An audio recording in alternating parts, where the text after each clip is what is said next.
All right, hello.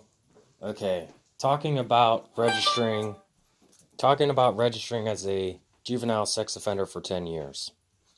The offense happened 08, so 0806 of 0909. Sexual gross imposition. My birth date was 12/02/91. So I was around the age of 16 to 17 years old. My foster sister was 2 years younger than me. And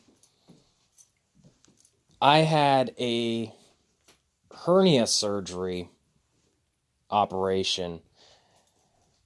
Now, see, this is 10 years ago, so I'm not 100% sure, but I know I stayed home and I was playing Call of Duty on the PlayStation 3.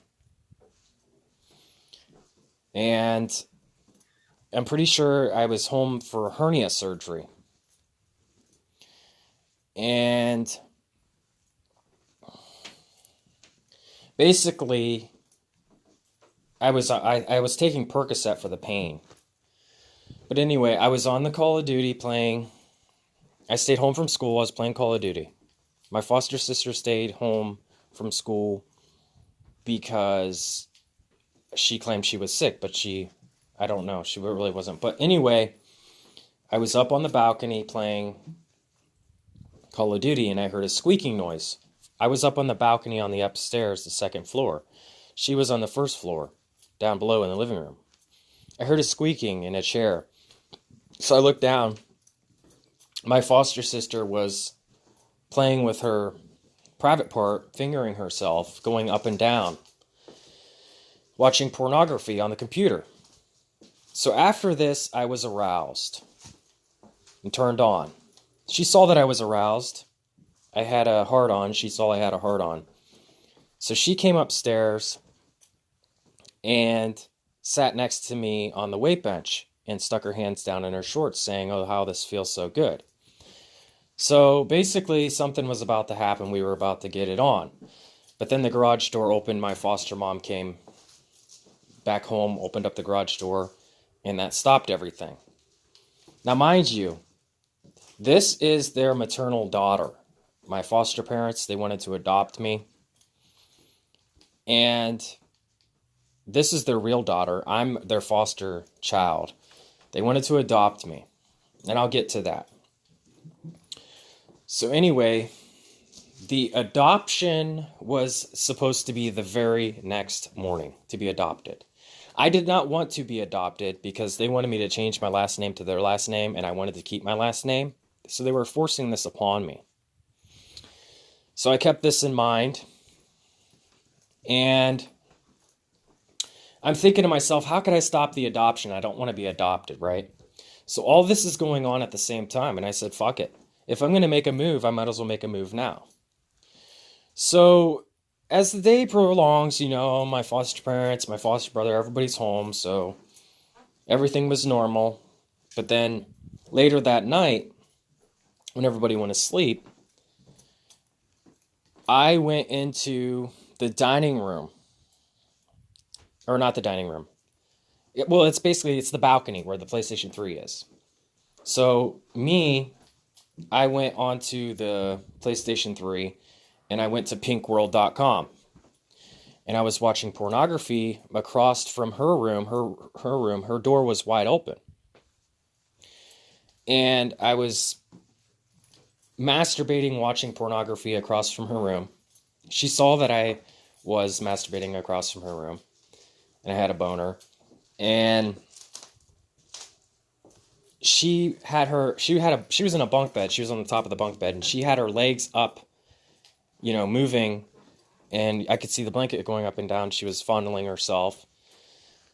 So I approached in, and at this point, you got to keep in mind, I'm a virgin. I've never even kissed a girl. I'm a virgin. So I went into the room and I was feeling on her thigh. And I was basically having a heart attack. I was scared. My heart was going a million miles an hour. And I stopped and she said, "Either keep doing what you're doing or get out." And as I went to feel on her again, at this point she had no underwear on. She took her underwear off. The first time she had her underwear on, but then after she said that, she took her underwear off. So I'm feeling, and everything's all hairy and everything.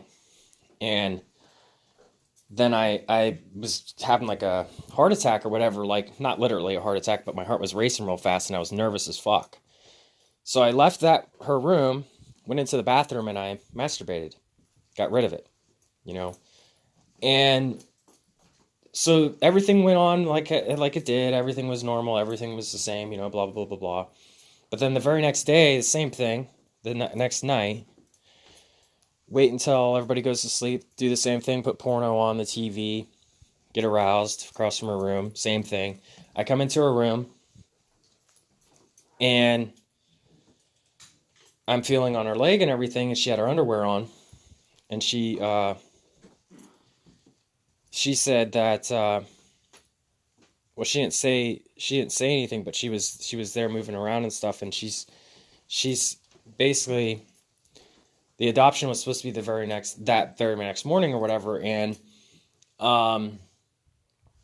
she started yelling for her mom. And she went down and told her mom and her dad, her mom and dad. So then Children's Services comes, my case manager comes. They ask me, they question me what had happened. I said, nothing, I just touched her leg. I said, you know, there's other ways of dealing with this, right? You don't have to deal with your hormones that way. It's wrong. I never even got to explain my side of the story. But anyway, my life was destroyed from this point. So I ended up in JJC for 3 months. But basically, before I got to JJC, I was still in the home. Like a week or two goes by. Next thing you know, someone's knocking on the door asking for me.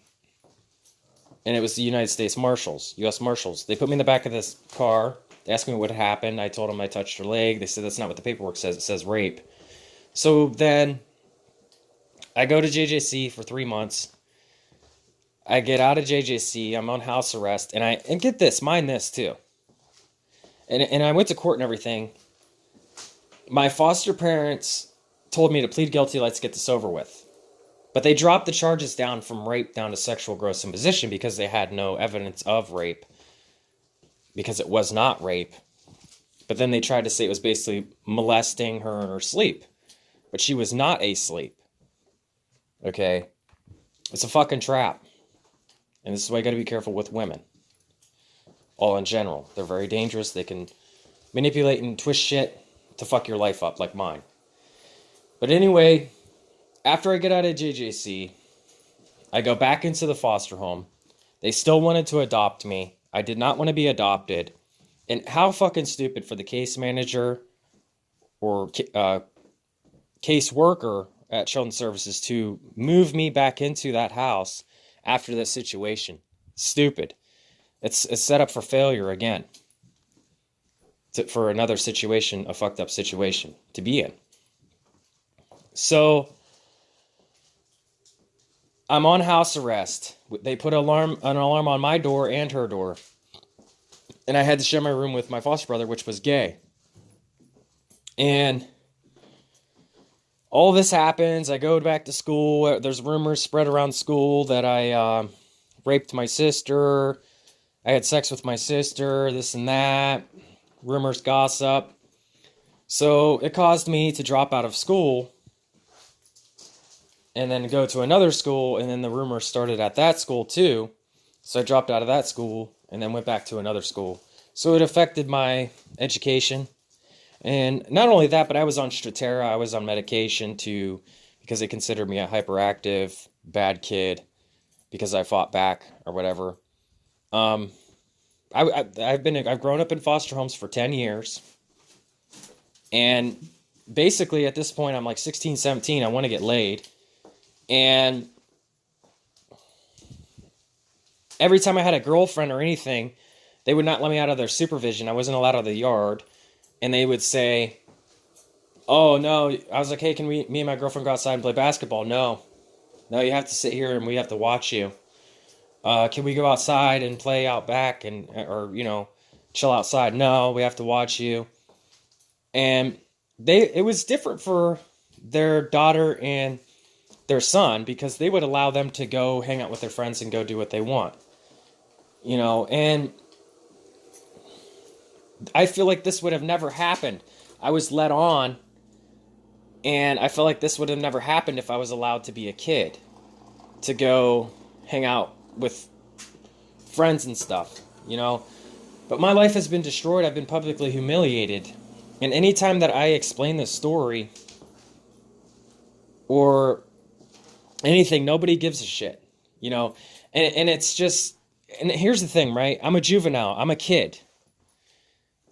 How could a kid who is accused of molesting another kid be considered a child molester if he's a child accused of the molesting?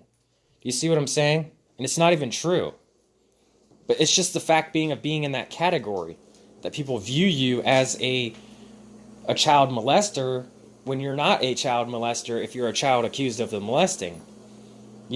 So they're basically wanting you to believe their lie. Like a lot of these charges, like it could be a grown man and a grown woman, and he could be charged with a sex crime.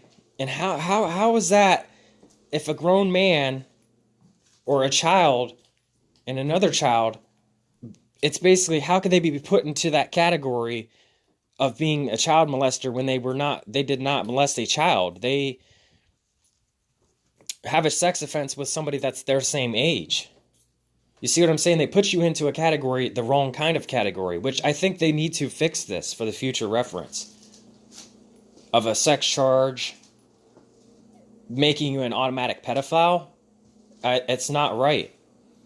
And for them to, and another thing, it's like they don't want you to get off registry. Once you're a registered sex offender, whether you're a juvenile sex offender and you're a sex offender, they don't want you to get off registry.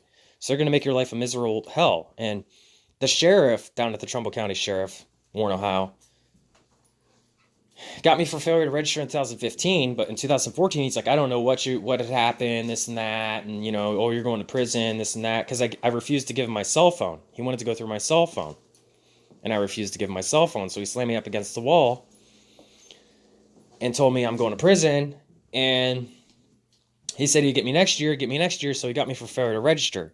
So now my juvenile charge that was sealed has become publicly an adult charge as failure to register as a sex offender. So now my face has been blown up out there. Rumors have been spread about me.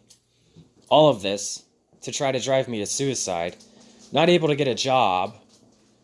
It's insanity. So they're basically trying to make you out to look like you prey on children when that's not even the fucking case. They're making you look like something you're not. They're basically telling you that's what you are. And it's fucking pathetic. It's fucking horrible. It's horrifying. And it's like basically nobody gives a fuck after that. Once you get marked with that mark, your life is fucked. Nobody has no sorrow or pity for you. And to me, I think the real sex offenders are the ones that, the Pornhub industry, that steal all the 20-year-old women and make them into prostitutes and make them into sex slaves. And, college women, having sex with college women, making porno videos. They're the sex offenders. Stealing the women from us. They're the sex offenders. With that said, I've spoken my piece, but it's horrifying. It's really horrifying. I've been over my 10-year mark, and I'm still going because they don't count jail time. Say you do 4 months in jail, which I did like 5 or 6 months in jail, right? So I'm over my 10-year mark. But now I got to extend it for 4 months, 6 months because of jail time. So 10 years has been now stretched out to 10 years and 6 months. It's horrifying. And I feel like it's a juvenile charge, and now it's not a juvenile charge. Juvenile charges are supposed to be sealed. It's not sealed. It's publicly displayed. So I wanted to speak on the behalf of me, and I wanted to speak on the behalf of other men, and I wanted to speak just in general for young men to listen to this, that your life can be simply destroyed because of a woman, of a bitch. And I suggest you check out MGTOW, Men Going Their Own Way, because it's enough to drive you to suicide. Everybody starts to look at you like you're something you're not. It's like you might as well be what they're saying that's what you are. It's like they're telling you that's what you are. And you're like, you're not that. But they're like basically saying that's what you are. So it's fucking horrifying. It's fucking horrible, man. You know? Fucking sick fucks. Fucking system fucking sucks. And I'm out of here. Bye.